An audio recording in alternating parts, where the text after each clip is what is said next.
music studio in Tallahassee, Florida called Music Lessons Express, where we teach music, all different instruments.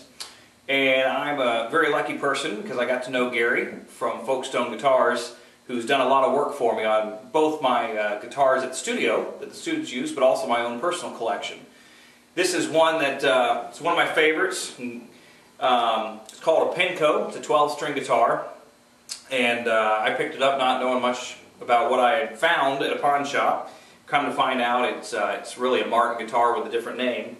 So when I brought it to Gary, it was playable, but not very well. So I gave it to Gary, asked him to fix it, give it some love like it was his own, and the difference now is absolutely amazing.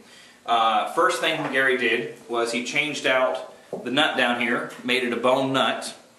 He also did the same thing for the bridge.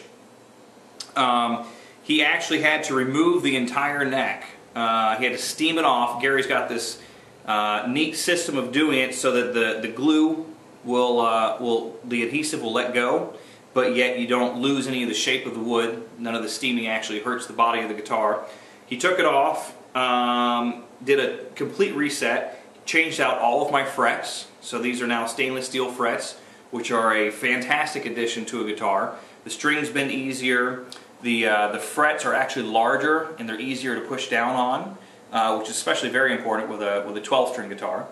On my tuning pegs, he greased these up for me. These were extremely difficult to tune. As you can imagine, a guitar from 1974, there was a lot of grime and dirt in there. Gary cleaned them all out. They are very easy to tune, and they keep tuned very well. He did some, let's see here, to the actual fretboard itself.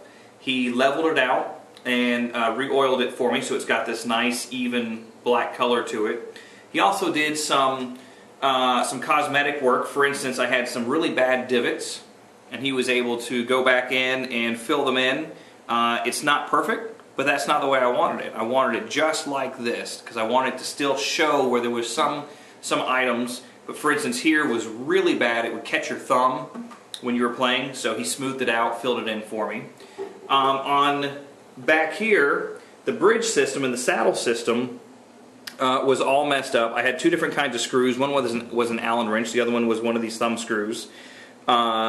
He changed this out to be a stone or a bone saddle, made these match, reset all of this in here so that it's connected very well to the body of the guitar. It's screwed in, bolted in, and he also installed Baggs active I-beam pickup for me. There was no pickup in this, and so now the sound difference is absolutely amazing. I have a little volume control right here, and the first gig I actually played this at was for my bride as she walked down the aisle at my wedding, and it was amazing. And I have since used it at many weddings and other private parties, and the sound out of this guitar, now that Gary has worked on it, is just amazing. I would venture a guess that he has more than doubled the value of this guitar just by doing the work that he has done on it. Folkstone Guitars is just an incredible company, and they know their stuff when it comes to the instruments, and the sound says it all for you.